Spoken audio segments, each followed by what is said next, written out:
Hey guys, welcome to target सरकारी नौकरी में हर्षद अली। जूनियर शिक्षक भर्ती 2021 की परीक्षा की तैयारी में आज हम सफलता प्रैक्टिस सेट नंबर 2 को डिस्कस करेंगे और ये प्रैक्टिस सेट आपका पेपर 1 जो कि सामान्य अध्ययन यानी जनरल स्टडीज़ के 50 अंकों के लिए होगा। आइए शुरुआत करते हैं। वीडियो को जल्दी से लाइक कर दीजिए और चलते हैं अपने पहले प्रश्न की ओर। पहला प्रश्न है यूपी के करंट अफेयर से संबंधित। जितने भी ये प्रैक्टिस सेट्स आपके लिए आ रहे हैं एक भी मिस मत करिए, चैनल पर अवेलेबल हो रहे हैं डेली, आप ज़रूर पढ़ लीजिए क्वेश्चंस को इनके।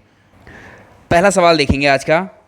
22 फरवरी 2021 को प्रस्तुत हुए उत्तर प्रदेश बजट 2021-22 से संबंधित निम्नलिखित कथनों पर विचार कीजिए।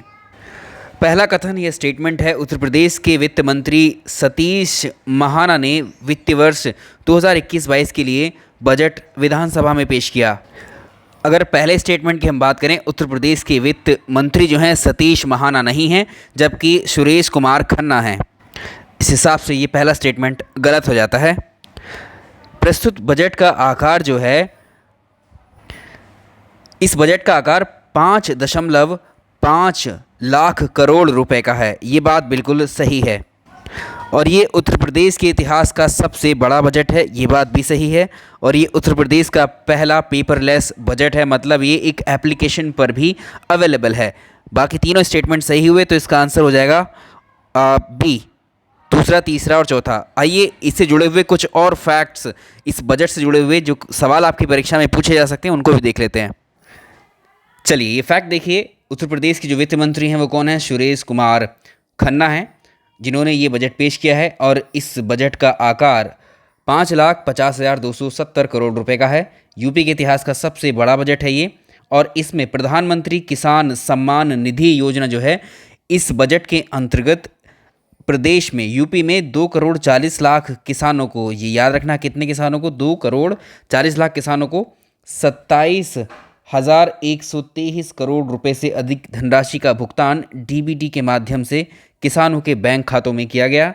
इसमें अगली जो स्कीम पर जो खर्च किया गया उसको याद रखना है, प्रधानमंत्री किसान ऊर्जा सुरक्षा एवं उत्थान महाअभियान योजना के अंतर्गत खेतों में विभिन्न क्षमताओं को लेकर जो सोलर पंप होते हैं, सूर्य की रोशनी या सनलाइट से चलने वाले जो पंप हैं उनकी स्थापना की जा रही है।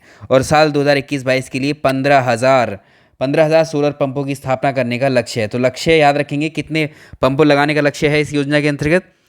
याद रखेंगे 15,000 पंप। पूरा बजट ही इस क्वेश्चन में आ जाएगा यहाँ। महिला सशक्तिकरण के लिए राज्य में क्या किया गया है? 1 अप्रैल 2019 से मुख्यमंत्री कन्या सुमंगला योजना लागू की गई। ये योजना कहाँ लागू की गई? यूपी में। इसका उद्देश्य बालिकाओं के स्वास्थ्य और शिक्षा को प्रोत्साहन देना है। इसमें ये याद रखना है, इसके अंतर्गत 6 विभिन्न श्रेणियां हैं, जिसके अंतर्गत बालिकाओं को 15,000 रुपये की सहायता प्रदान की जाएगी। बच्चों और महिलाओं में कुपोषण की समस्या से निपटने के लिए एक और योजना है, मुख्यमंत्री सक्षम सुपोषण योजना। ये 2021 से 22 में क्रियान्वित की जाएगी। साथ ही यहाँ पर उत्तर प्रदेश के 10 सिटी जो हैं, लखनऊ, कानपुर, प्रयागराज, वाराणसी, आगरा, सहारनपुर, बरेली, झांसी, मुरादाबाद, अलीगढ़, इनको स्मार्ट सिटी योजना के अंतर्गत चयन किया गया है और इनके लिए 2,000 करोड़ रुपए की व्यवस्था की गई। अगर आपसे पूछे उत्तर प्रदेश में कितने स्मार्ट सिटीज़ के लिए शहरों को चुना गया है, तो याद रखिए 10 सिटीज़ हैं, ये 10 शहर हैं। प्रधानमंत्री आवास योजना जो ग्रामीण है, इसके अंतर्गत यूपी में 2021-22 में 6 लाख आवासों के निर्माण का लक्ष्य रखा गया है। ये इस बजट के इंपॉर्टेंट फीचर्स थे जो आपको पता होने चाहिए। सवाल नंबर 2 आज का। 27 मार्च 2021 को 66वें फिल्म फेयर अवार्ड 2021 की घोषणा की गई। इससे संबंधित निम्न कथनों पर विचार कीजिए। देखिए 66वें फिल्म फेयर अवार्ड को याद रखना ज़रूरी है और एक अवार्ड और हैं जो फिल्मों के ऊपर है, वो भी याद रखनी ज़रूरी है। इसमें फिल्म थप्पड़, ये फिल्म थप्पड़ है, थप्पड़ को सर्वश्रेष्ठ फिल्म का पुरस्कार दिया गया। हाँ, ये बात बिल्कुल सही है। जो बेस्ट फिल्म है इसके अकॉर्डिंग इस फिल्म फेयर में जिसको अवार्ड मिला है वो थप्पड़ मूवी है। इसके निर्देशक है अनुभव सिन्हा। इसमें इरफान खान को सर्वश्रेष्ठ अभिनेता का पुरस्कार मिला है, ये बात बिल्कुल सही है। इरफान खान की एक मूवी आई थी अंग्रेज़ी मीडियम, इसके लिए बेस्ट एक्टर का अवार्ड इरफान खान को मिला है, जो कि 66वें फिल्म फेयर अवार्ड में शामिल है। तापसी पन्नू को सर्वश्रेष्ठ अभिनेत्री का पुरस्कार मिला है, बिल्कुल सही है। बेस्ट एक्ट्रेस जो हैं वो तापसी पन्नू है और किस फिल्म के लिए, इनकी थप्पड़ मूवी के लिए। तीनों स्टेटमेंट सही हो जाते हैं तो इसका आंसर आप कर पाएंगे फर्स्ट, सेकंड एंड थर्ड। तो इसमें लास्ट ऑप्शन सारे होंगे। सवाल अगला बेहद इंपॉर्टेंट। 30 मार्च 2021 को किसे वर्ष 2020 के 30वें सरस्वती सम्मान के लिए चुना गया? ये मराठी लेखक हैं, याद रखिएगा। ये भी पूछता है किसी लेखक के बारे में कि वर्ष 2021 में जो 30वां सरस्वती सम्मान मिला है उनका नाम दे देगा और पूछेगा कि किस भाषा के लेखक हैं। तो मराठी लेखक हैं डॉक्टर शरण कुमार लिम्बाले। डॉक्टर शरण कुमार लिम्बाले ये क्या है, एक मराठी लेखक हैं। इन्हीं को वर्ष 2020 का सरस्वती सम्मान जो कि 2021 में दिया गया है, इसे सम्मानित किया गया। ये मराठी लेखक हैं और इन्होंने एक उपन्यास लिखा है सनातन।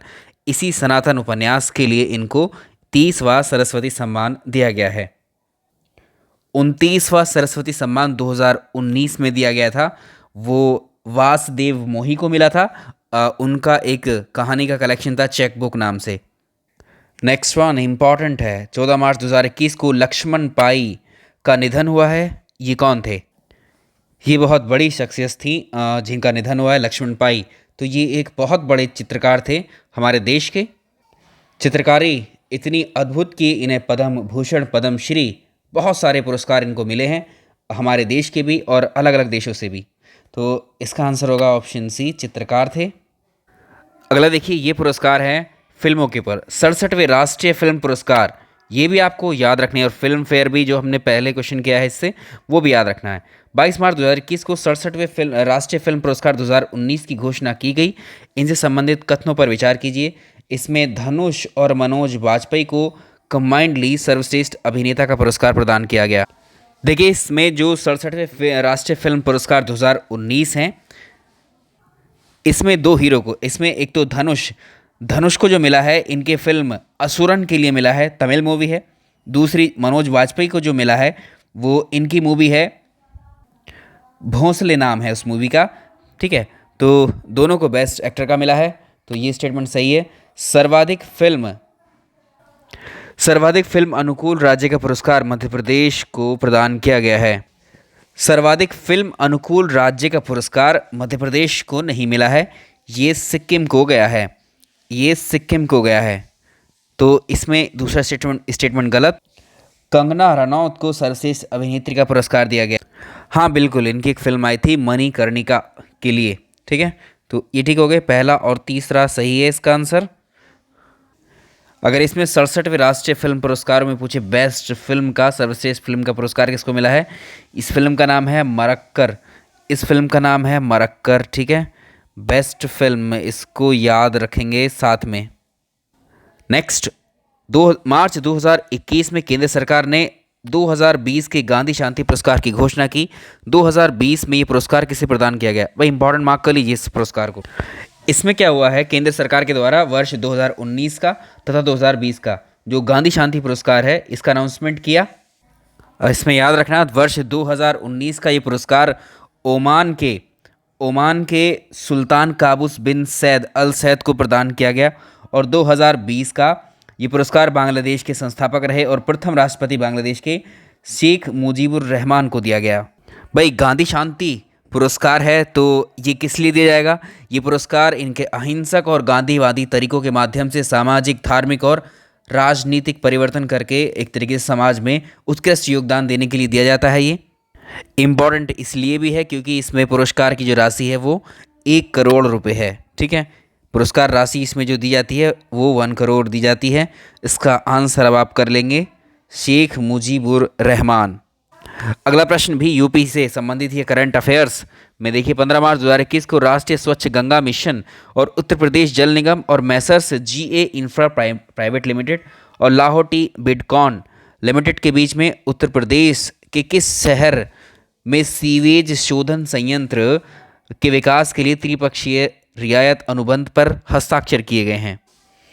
तो ये सिटी है मुरादाबाद। ये इसलिए इम्पॉर्टेंट है क्योंकि ये गंगा की स्वच्छता से संबंधित है और ये प्रश्न भी पूछा जा सकता है आपसे। तो इसका उद्देश्य क्या है? रामगंगा है। रामगंगा आप जानते हैं एक गंगा की ट्रिब्यूटरी है। जो मुरादाबाद में जाती है ये नदी जो है, मुरादाबाद से फ्लो होती है रामगंगा। तो रामगंगा में होने वाला जो सीवेज प्रदूषण है उसकी समस्याओं को ख़त्म करने के लिए इस परियोजना को लाया जा रहा है यहाँ पर। ये क्वेश्चंस हमारे करंट अफेयर्स के कॉम्प्लीमेंट्री क्वेश्चंस थे। अब हम 50 क्वेश्चंस इस प्रैक्टिस सेट के यहाँ डिस्कस करेंगे। विश्व स्वास्थ्य संगठन के अनुसार प्रकोप का आधिकारिक नाम क्या है? फिर से पढ़ते हैं इसको। विश्व स्वास्थ्य संगठन के अकॉर्डिंग चीन से वायरस के प्रकोप का आधिकारिक नाम क्या है? चीन से जो वायरस आया था उसको हम कोरोना के नाम से जान रहे थे, ठीक है, कोरोना। लेकिन इसका जो ऑफिशियल नेम है उसको आपको पता है, इतनी सारी कॉल्स जब हम सुनते थे भी लॉकडाउन के दौरान, ठीक है, कोविड-19 आपने सुना होगा, कोविड-19 इसको याद रखना है अभी आपको, ठीक है, इसको याद रखना है। कोविड-19 इसका फुल फॉर्म पूछ लेगा अब आपसे अगर इस पर ये क्वेश्चन बना तो। कोविड-19 का फुल फॉर्म क्या रहेगा? इसका फुल नेम क्या है? Corona virus disease. CO for मतलब कोरोना, और VI फॉर वायरस, और D फॉर डिजीज़। और ये वर्ष 2019 में आई थी ये बीमारी, तो इसलिए कोरोना वायरस डिजीज़ 2019, और इसको शॉर्ट में बोलते हैं कोविड-19, सिंपल। सवाल नंबर 2, किसी पिंड का भार ध्रुवों पर सबसे अधिक होने की वजह क्या है? ऐसा इसलिए होता है क्योंकि जो पोल्स हैं पृथ्वी के, जो ध्रुव हैं, ये नॉर्थ पोल, ये साउथ पोल, यहाँ पर जो जी है, जी का मतलब एक्सेलरेशन ड्यू टू ग्रेविटी, जो गुरुत्वीय त्वरण का मान है यहाँ पर मैक्सिमम होता है पोल्स पर। और जब ये मैक्सिमम होगा तो वेट किसी भी बॉडी का यहाँ पर ज़्यादा लगेगा, ठीक है। तो इसका आंसर हो जाएगा, यानी ध्रुवों पर गुरुत्वीय त्वरण का मान सबसे अधिक होता है इस वजह से, because of the value of gravitational acceleration is maximum at pole, तो weight of body is maximum at poles.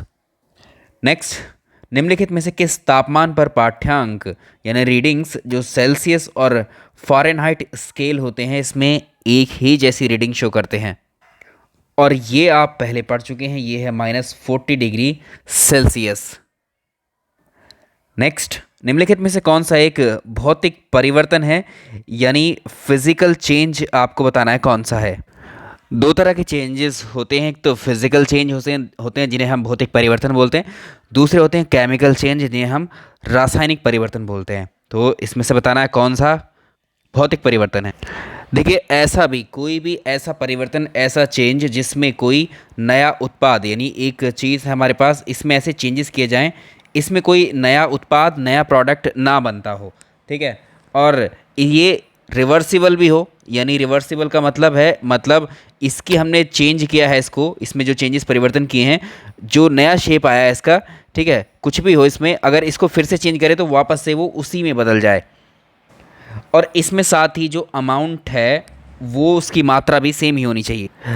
जैसे फिजिकल चेंज का एग्जांपल समझो, वाटर है हमारे पास, ये जो जल है, ये वाटर है, इसको हम चेंज कर सकते हैं, ये जल लिक्विड फॉर्म में है, ठीक, इसको हम चेंज करेंगे तो ये, इसको गर्म कर दीजिए आप H2 को, तो ये क्या है, वेपर बन जाएगा, वाष्प बन जाएगा।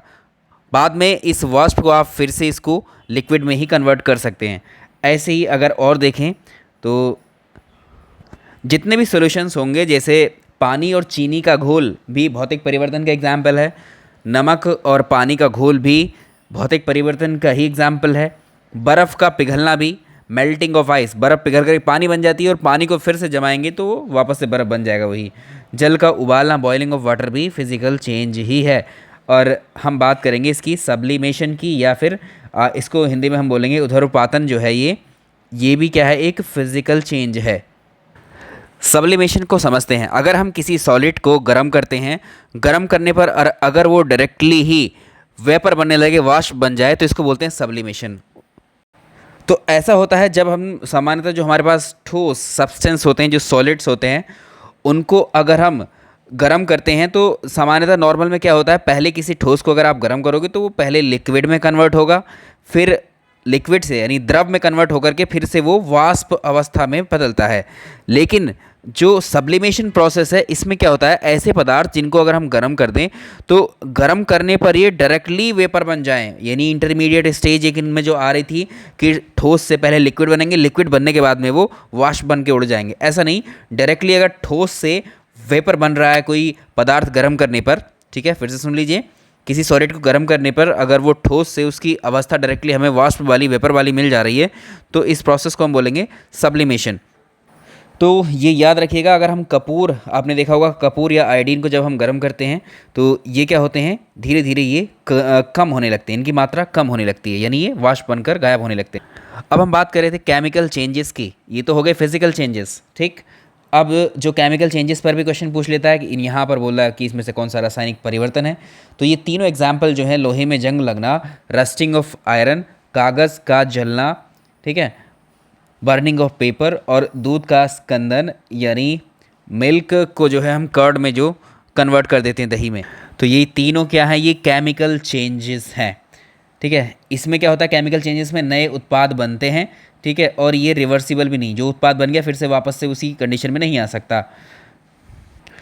लोहे पर जो जंग लगती है, आपने देखा है पपड़ी की तरह लोहा जो है एक तरीके से पपड़ी की तरह हटने लगता है, छूटने लगता है, तो वापस से उस पपड़ी को आप लोहे में कन्वर्ट नहीं कर सकते, ठीक है। लोहे में जंग लगना केमिकल चेंज हुआ। दूध का दही बन जाना, ये भी केमिकल चेंज हुआ। भाई दूध से आपने दही बनाया, दही को वापस से दूध बना सकते हैं क्या, नहीं बना सकते, तो ये इरिवर्सिबल नहीं है, ये इरिवर्सिबल है, यानी वापस से उसी फॉर्म में लाना पॉसिबल ही नहीं है इसमें।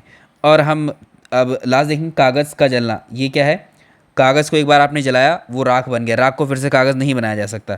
अब मोम है, देखो मोमबत्ती का एग्जाम्पल पूछता है आपसे, जो बर्निंग ऑफ कैंडल है, बर्निंग ऑफ कैंडल में जो है, या मोमबत्ती का जलना जो है, वो कैसा परिवर्तन है, भौतिक या रासायनिक, तो याद रखिएगा मोमबत्ती का जलना भौतिक परिवर्तन भी है, रासायनिक परिवर्तन भी है। वो किस लिए, क्योंकि जो जब उसमें एक मोमबत्ती में क्या क्या होता है, सपोज़ करिए मोमबत्ती है, ठीक है, इस मोमबत्ती में आपको जो ऊपर की तरफ दिखता है, यहाँ पर ये धागा होता है, एक थ्रेड होता है इसके अंदर, ठीक है, बाकी ये वैक्स है, यानी मोम होता है। तो जब ये जलती है, मोमबत्ती जब जलती है, तो ये मोम पिघल जाता है पूरा, ठीक है। मोम का पिघलना जो कहलाएगा वो भौतिक परिवर्तन होता है, और ये धागा जो जल रहा है ये केमिकल या आप इसको बोलेंगे क्या, रासायनिक परिवर्तन होता है। इम्पॉर्टेंट है, मस्टर्ड गैस का जो रासायनिक नाम होता है, केमिकल नेम है इसका, ये है dichloro di ethyl sulphide, option A. ये मस्टर्ड गैस जो है एक्चुअली केमिकल वेपन है, ये एक रासायनिक हथियार, शस्त्र के रूप में प्रयोग होता है इसका। जब फर्स्ट वर्ल्ड वॉर हुई थी तब इसका इस्तेमाल किया गया था। प्रथम विश्व युद्ध में मस्टर्ड गैस का इस्तेमाल केमिकल वेपन के तौर पर किया गया था, तो इसका आंसर ऑप्शन ए। सवाल अगला देखिए, निम्नलिखित में से किस पोषक तत्व की कमी से जो पौधे हैं वो बौने रह जाते हैं, छोटे ही रह जाते हैं। मक्का में सफ़ेद कली नामक रोग हो जाता है, ठीक है, इसी न्यूट्रिएंट की वजह से पौधे बौने रह जाते हैं, और इसी की वजह से क्या होता है, ये मक्का में सफ़ेद कली नामक रोग होता है। ऐसा होता है जिंक यानी जस्ते की कमी की वजह से, जिंक की कमी से होता है। निम्नलिखित कुषाण शासकों में से किस एक ने महेश्वर की उपाधि धारण की थी, ये कौन था, ये था विम कडफिसिस, और ये कुषाण वंश का राजा था, ठीक है, कुषाण वंश। नेक्स्ट, निम्नलिखित युग्मों में से कौन सा एक सही सुमेलित नहीं है। इधर नीचे समितियाँ दी हुई हैं और उनके क्या कार्य, कौन सी समिति किस कार्य के लिए बनाई गई है, मैच करना है। तो इसमें से आपको मैच नहीं करना है, एक गलत वाला ही छांट लेना है यहाँ से। चलिए, पहली समिति जो देखिए खुसरो समिति है, खुसरो समिति को बनाया गया था कृषि ऋण के लिए, ठीक है, ये ठीक है, मैच है बिल्कुल ऑलरेडी, कृषि ऋण के लिए बनाया गया था। दांतेवाला जो समिति है, जो दंतेवाला समिति थी, इसको प्रतिभूति घोटाले के लिए नहीं बनाया गया था, ये गलत हो जाएगा। तो जो सुमेलित नहीं है वही आपको सेलेक्ट करना है। इसको बनाया गया था बेरोजगारी के अनुमान के लिए, एस्टिमेशन ऑफ पोवर्टी, इसको गरीबी के अनुमान के लिए बनाया गया था। अगला देखें, मल्होत्रा समिति, बीमा क्षेत्रों में सुधार के लिए बनाई गई थी मल्होत्रा समिति। और महाजन समिति की अगर बात करें, ये चीनी उद्योग के लिए बनाई गई थी। नेक्स्ट, तुगलक वंश का पहला सुल्तान गाजी मलिक निम्नलिखित में से किस शासक का सेना अध्यक्ष था। गाजी मलिक अलाउद्दीन खिलजी का सेना अध्यक्ष हुआ करता था, गाजी मलिक। एडिशनल क्वेश्चन याद रखने होंगे, तो ये गाजी मलिक का दूसरा नाम किसे कहा जाता था, क्या कहा जाता था इसको, गयासुद्दीन तुगलक। गयासुद्दीन तुगलक को ही गाजी मलिक कहा जाता था, और इसी ने स्थापना की थी तुगलक वंश की। एलोरा के जो गुहा मंदिर है उनका संबंध किस रिलीजन से है, तो ये तीनों धर्मों से, हिंदू धर्म, बौद्ध धर्म और जैन धर्म, ये तीनों धर्म से संबंधित हैं। और ये कहाँ पर है? एलोरा कहाँ पर स्थित है ये? औरंगाबाद कहाँ पर? महाराष्ट्र में है। लाला लाजपत राय के संबंध में निम्नलिखित कथनों पर विचार कीजिए। इन्होंने अंग्रेजी साप्ताहिक द पीपुल का प्रकाशन किया और संयुक्त राज्य अमेरिका से इन्होंने यंग इंडिया का प्रकाशन किया। ये दोनों ही स्टेटमेंट सही हैं, दोनों कथन सत्य हैं, तो आंसर होगा ऑप्शन सी, दोनों सही हैं। निम्नलिखित में से किस एक विचारक ने अंग्रेजों द्वारा भारतीय संपदा के किए जा रहे दोहन को ब्लीडिंग प्रोसेस कहा? अंग्रेज़ों के टाइम पर अंग्रेज़ों ने, आप जानते ही हैं, हमारे देश में यहाँ से जितना पैसा या धन था उसकी निकासी करी थी। बहुत तेज़ी से भारतीय संपदा का दोहन किया जा रहा था, उसको खर्च किया जा रहा था, भेजा जा रहा था भारत से बाहर। तो कार्ल मार्क्स ने नाम दिया था इसको ब्लीडिंग प्रोसेस।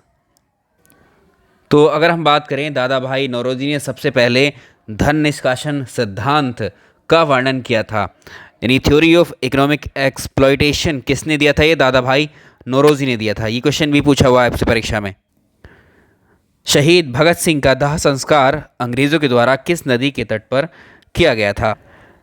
23 मार्च 1931 की रात को मिडनाइट में अंग्रेज़ जब यहाँ पर रूल कर रहे थे हमारे देश में, अंग्रेज़ी हुकूमत में भारत के 3 सपूत थे, शहीद भगत सिंह, सुखदेव और राजगुरु। इन तीनों को फांसी पर लटकाया गया था और इनका अंतिम संस्कार ब्रिटिश सरकार के द्वारा फिरोजपुर ज़िले में जो सतलुज रिवर है उसके किनारे किया गया था। Option B. किस एक गवर्नर जनरल के कार्यकाल में पंजाब में टेनेंसी एक्ट पारित हुआ? ये डफरिन के कार्यकाल में हुआ था टेनेंसी एक्ट पारित, और ये वर्ष था 1887। सवाल नंबर नेक्स्ट, निम्नलिखित में से कौन सा एक रूपांतरित चट्टान मेटामॉर्फिक चट्टान का उदाहरण नहीं है? मेटामॉर्फिक रॉक बतानी इनमें से कौन सी नहीं है? शैल या चट्टानें या रॉक्स 3 प्रकार की होती हैं। इग्नियस रॉक जिन्हें आग्नेय चट्टानें कहते हैं हम, सेडिमेंट्री रॉक दूसरे नंबर की है जिसको अवसादी चट्टानें, मेटामॉर्फिक यानी रूपांतरित चट्टानें। जो आग्नेय शैल होते हैं या आग्नेय या इग्नियस जो रॉक होती हैं, इनका निर्माण कैसे होता है? जो हमारी पृथ्वी है, पृथ्वी का जो आंतरिक भाग है, आप जानते हैं पृथ्वी के आंतरिक भाग में एक मैग्मा भरा हुआ है, और यही मैग्मा पृथ्वी के क्रस्ट को तोड़कर जब बाहर आता है तो उसको लावा कहते हैं, और लावा के इकट्ठे होने से जो चट्टानें बनती हैं इन्हीं को हम बोलते हैं प्राथमिक चट्टानें, प्राइमरी रॉक्स। जो मैग्मा ऊपर आकर ठंडा हो जाता है और ठंडा होने के बाद में जो भी रॉक्स बनेगी वो इग्नियस रॉक कहलाएगी। अगर हम एग्जाम्पल की बात करें ग्रेनाइट रॉक्स की तो उसमें ग्रेनाइट ही आएगा, अगर हम आग्नेय चट्टानों की बात करें तो उसमें ग्रेनाइट आएगा, एक गैब्रो है, पैग्मोटाइट है, बेसाल्ट है, ये आग्नेय शैल हैं, आग्नेय चट्टानों के एग्जाम्पल हैं ये चट्टानें जीवाश्म रहित होती है, इनमें जीवाश्म नहीं पाए जाते हैं।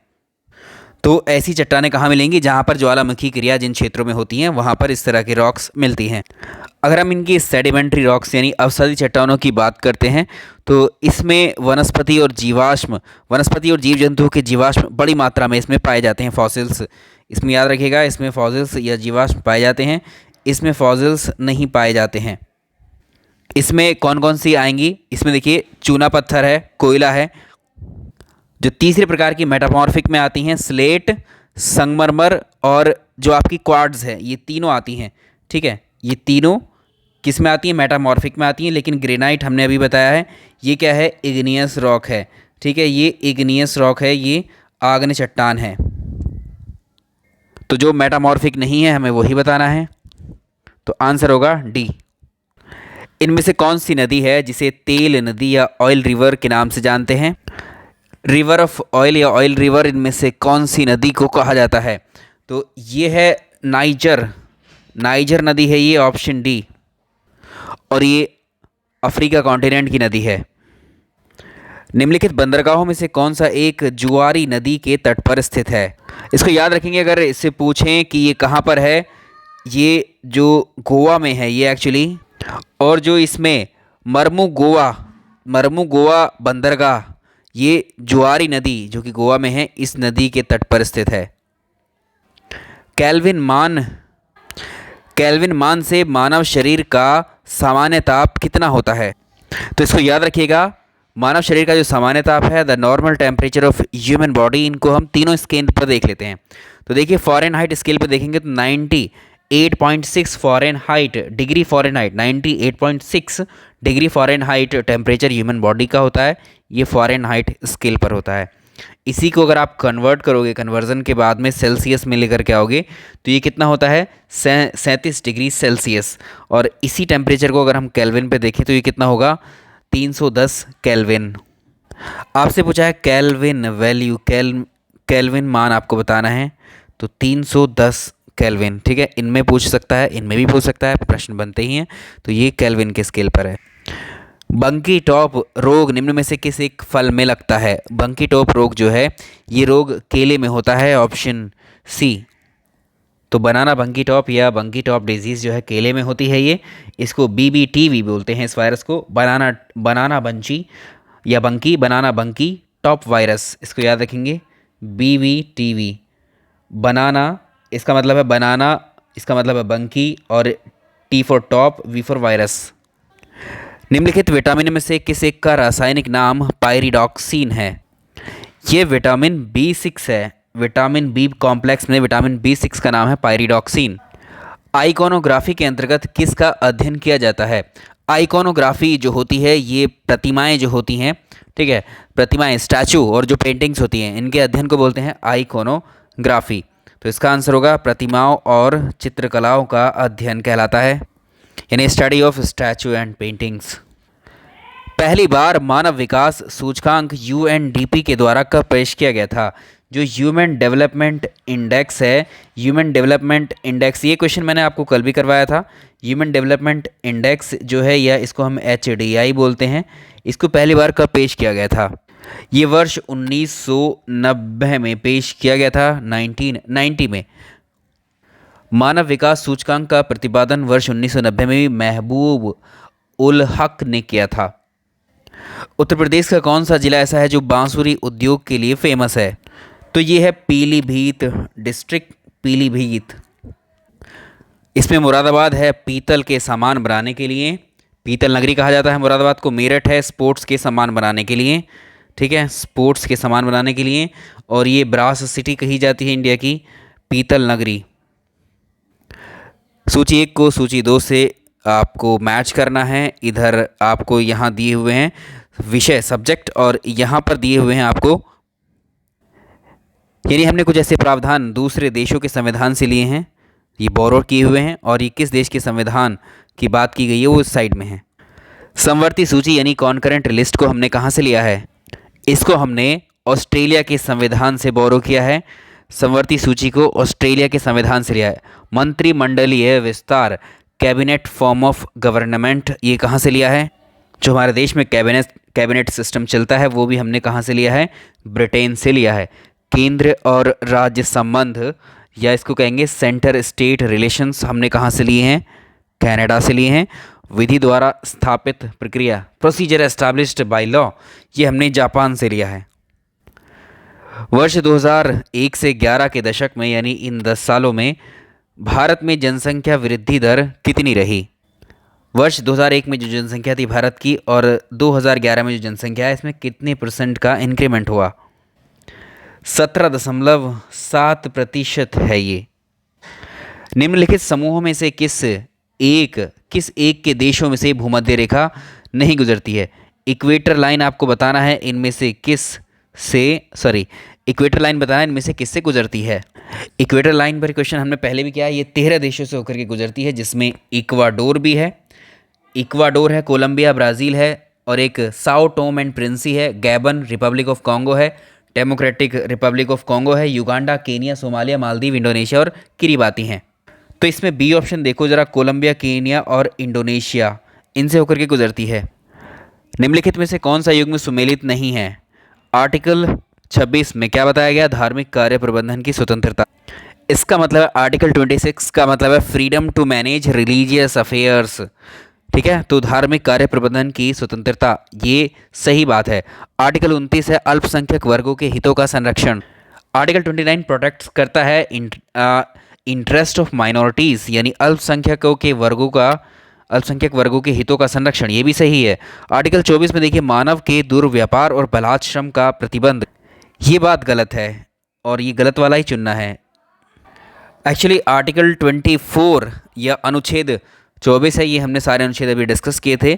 तो ये कारखानों में बच्चों के रोजगार पर प्रतिबंध लगाता है। Prohibition of employment of children in factories, simple, prohibition of employment of children in factories. तो ये मानव दुर्व्यापार और बलात्श्रम से संबंधित नहीं है। अनुच्छेद 30 शिक्षा संस्थाओं की स्थापना और प्रशासन करने के अल्पसंख्यक वर्गों का एक तरीके से क्या है, ये अधिकार है। अगला देखें, बेहद इंपॉर्टेंट है ये आर्टिकल्स भी। अनुच्छेद 41 है ग्राम पंचायतों का गठन। अनुच्छेद 41 में ग्राम पंचायतों का गठन नहीं है, सुमेलित नहीं वाला ही ढूंढना है, तो पहला ही है। एक्चुअली आर्टिकल 41 जो बात करता है वो है काम पाने, शिक्षा पाने, बीमारी और इन कंडीशंस में लोक सहायता पाने के अधिकार को बताता है ये। मतलब आर्टिकल 41 कहता है right to work, to education and to public assistant in certain cases. जो ग्राम पंचायतों का गठन है वो आर्टिकल 40 में है, ना कि किस में, 41 में, तो ये वाला गलत हो जाता है। अगला है अनुच्छेद 44 समान नागरिक संहिता, इसको बोलते हैं यूनिफॉर्म सिविल कोड, इसको बोलते हैं यूनिफॉर्म सिविल कोड। ये आर्टिकल बिल्कुल सही है। अनुच्छेद 48 कृषि एवं पशुपालन का गठन। आर्टिकल 48 का मतलब है organisations of agriculture and animal husbandry, ये बिल्कुल सही है। अनुच्छेद 47 और आर्टिकल 47 है मद निषेध, यानी लेकर और अल्कोहल पर बैन, एक तरीके से, यानी न्यूट्रिशन, एक तरीके से क्या है, लेवल ऑफ न्यूट्रिशन और स्टैंडर्ड ऑफ लिविंग को बढ़ाएगी कौन, स्टेट। तो ये सही है, बाकी पहला ही गलत। लोकसभा का कोई भी सदस्य स्पीकर के द्वारा अयोग्य घोषित कब हो सकता है? चलिए इसकी बात करेंगे। लोकसभा का कोई भी सदस्य स्पीकर के द्वारा तब अयोग्य घोषित किया जाता है अगर वो सदन को सूचित किए बिना लगातार 2 महीने तक सदन में अब्सेंस होती है उसकी, या अनुपस्थिति रहती है। तो सदन को सूचित किए बिना लगातार 2 महीने तक अगर अनुपस्थित रहता है तो वो क्या है, अयोग्य घोषित हो जाता है। Option A. मतलब any member of Lok Sabha can be declared ineligible by the speaker if remains absent from house continuously for the 2 months without intimating the house। निम्नलिखित अनुच्छेदों में से कौन सा एक सुप्रीम कोर्ट यानी उच्चतम न्यायालय के आरंभिक क्षेत्राधिकार से संबंधित है? आर्टिकल 131 बात करता है सुप्रीम कोर्ट के ओरिजिनल ज्यूरिडिक्शंस की, और इसके अंतर्गत जो सुप्रीम कोर्ट है वो क्या करता है, संघ या राज्य या फिर अलग अलग राज्यों के मध्य जो विवाद होते हैं उनको निपटाता है। नेक्स्ट देखेंगे, राज्यों की जो विधान परिषद होती हैं, जो लेजिस्लेटिव काउंसिल होती हैं राज्यों में, उसके कितने सदस्य राज्यपाल द्वारा मनोनीत किए जा सकते हैं? 1/6 members are nominated to the state legislative council by the governor. Simple. निम्नलिखित में से कौन सी पंचायती राज संस्थाओं में सम्मिलित नहीं किए जाते हैं? तो याद रखिएगा 73वां संविधान संशोधन अधिनियम 1992 में त्रिस्तरीय पंचायती राज की व्यवस्था की गई है, जिसमें ग्राम सभा शामिल है, न्याय पंचायत शामिल है और ग्राम पंचायत शामिल है। इसमें ग्राम सहकारी संस्था सम्मिलित नहीं है। ठीक है, तो ये तीनों सम्मिलित हैं, first, second and third, option D. निम्नलिखित कथनों पर विचार कीजिए। बाण सागर परियोजना सोन नदी पर है, श्री सैलम परियोजना गोदावरी नदी पर है, नहीं ये कृष्णा नदी पर है। ठीक है, ये गोदावरी पर नहीं है, ये कृष्णा नदी पर है। अगली किसाऊ, ये टोंस नदी पर है। ये तीनों मैच्ड हैं, सॉरी 2 मैच्ड है, दूसरा मैच नहीं है। ये भी याद रखेंगे कहाँ पर है बाण सागर परियोजना, ये एमपी में है, मध्य प्रदेश में है बाण सागर बांध जो कि सोन नदी पर बनाया गया है। श्री सैलम परियोजना आंध्र प्रदेश में है, और ये कृष्णा नदी पर है। किसाऊ परियोजना कहाँ है? यूके यानी उत्तराखंड में है ये। तो इसका आंसर हो जाएगा फर्स्ट एंड थर्ड, सुमेलित हैं। क्षेत्रीय परिषद के बारे में कौन से कथन ठीक नहीं है? यहाँ पर रीजनल काउंसिल्स के बारे में क्वेश्चन है। तो अगर आपसे पूछे कि वर्तमान में कितनी क्षेत्रीय परिषद हैं, रीजनल काउंसिल्स हैं, तो ये याद रखेंगे 5 रीजनल काउंसिल्स हैं। तो इसमें से ऑप्शन आपको मिल गया, कौन सा असत्य है? ये 4 क्षेत्रीय परिषदें हैं। ये एक वैधानिक निकाय है, वैधानिक निकाय है ये, कि बिल्कुल सही है ये। जो केंद्रीय गृह मंत्री हैं सभी क्षेत्रीय परिषदों के अध्यक्ष होते हैं, सिर्फ सलाहकारी निकाय होता है ये। निम्नलिखित में से कौन अंटार्कटिका महाद्वीप को दो भागों में डिवाइड करता है? इंपॉर्टेंट है, जो क्वीन मॉड पर्वत है, क्वीन मॉड पर्वत इसको डिवाइड करता है अंटार्कटिका महाद्वीप को दो भागों। अंटार्कटिका महाद्वीप का हाईएस्ट पीक आप अगर पूछे आपसे वो सबसे ऊंची चोटी कौन सी है अंटार्कटिका में, तो वो है विंसन मासिफ। तो which of the following mountain range divides Antarctica into two parts, कौन सी होगी? इसका आंसर होगा queen mod range, queen mod range. निम्नलिखित में से कौन एक क्रेटर झील का एग्जाम्पल नहीं है? तो ये है ग्रेसाल्ट झील। ये ग्रेसाल्ट झील अमेरिका की झील है, ये एक अमेरिका की है, और ये एक रिफ्ट वैली का उदाहरण है, ठीक है, एक रिफ्ट वैली का एग्जाम्पल है, बाकी ये क्रेटर झील है। लोनार लेक को हम जानते हैं, ये कहाँ पर है? महाराष्ट्र में है, हमारे देश में है लोनार लेक। उत्तर प्रदेश का कौन सा स्थान यूनेस्को के विश्व धरोहर में शामिल नहीं है? आगरे का किला, ताजमहल, फतेहपुर सीकरी, ये तीनों विश्व धरोहर में शामिल हैं यूपी के। रानाभार स्तूप नहीं है। गोविंद वल्लभ पंत सामाजिक विज्ञान संस्थान कहाँ पर लोकेटेड है? Govind Vallabh Pant social science institute, ये प्रयागराज में है, ऑप्शन बी सही आंसर है। निम्नलिखित में पुरुष साक्षरता की दृष्टि से जिलों को अवरोही क्रम में आपको लिखना है, और ये अवरोही क्रम किस तरह से होगा? ये डिसेंडिंग ऑर्डर में लिखना है आपको, ये डिसेंडिंग ऑर्डर में लिखना है। तो सबसे ज़्यादा गौतम बुद्ध नगर में, ये पहले, ठीक। अगर आप देखें लिटरेसी, पुरुष लिटरेसी, उसके बाद आएगा औरैया, और थर्ड आएगा गाज़ियाबाद। तो इसका आंसर कर सकते हैं आप, इसका आंसर हो जाएगा ऑप्शन बी। अगला देखिए, निम्नलिखित पर विचार कीजिए। आटे से रोटी का बनाना, अगरबत्ती का जलना, लोहे में जंग लगना, बादलों का बनना, ये कौन से केमिकल चेंजेस के एग्जाम्पल हैं? केमिकल चेंजेस बताने हैं। अभी पीछे हमने डिस्कस किया था इसको डिटेल में।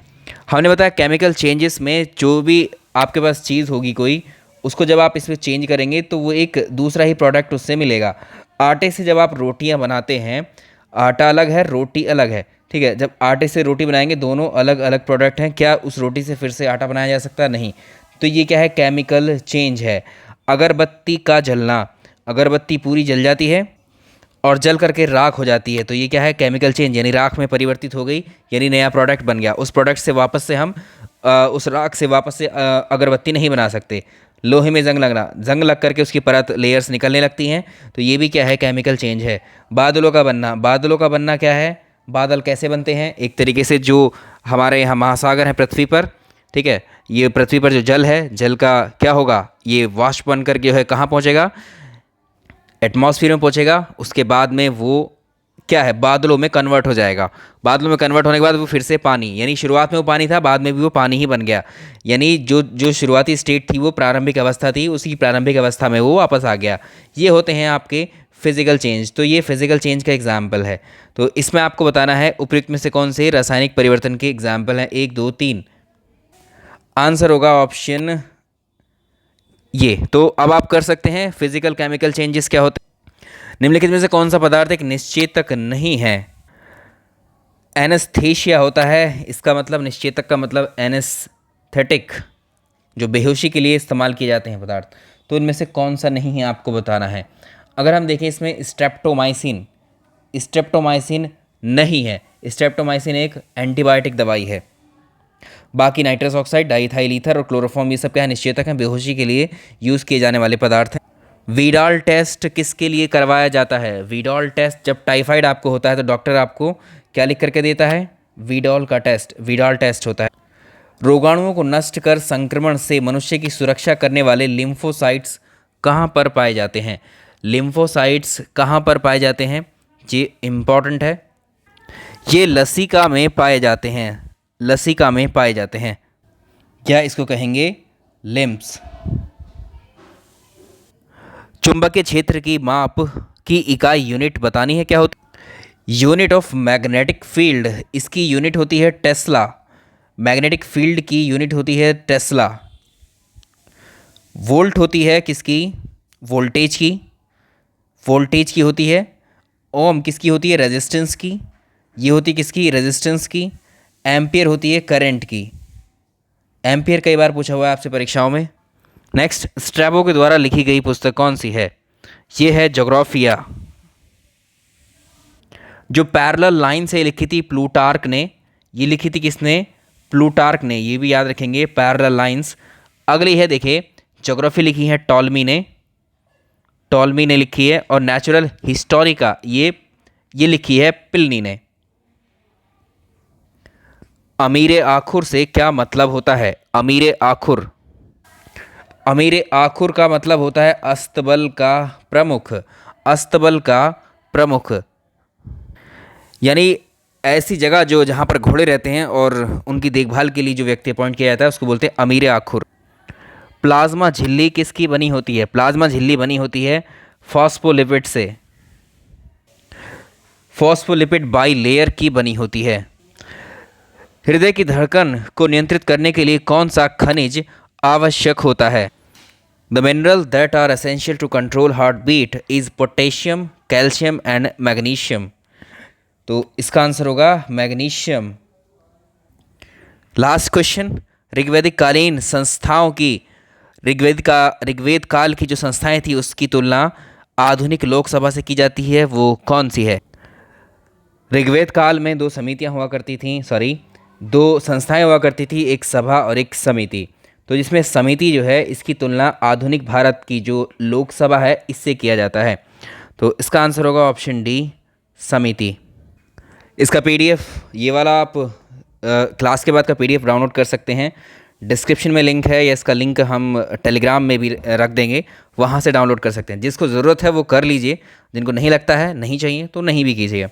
चलिए इस वीडियो में इतना ही। Thank you so much. Video को लाइक और शेयर ज़रूर कर दीजिएगा और मिलते हैं नेक्स्ट प्रैक्टिस सेट में। बाकी इसके अलावा जो अलग अलग विषयों के प्रैक्टिस सेट्स आ रहे हैं उनको भी टाइम कर लीजिएगा। Thank you.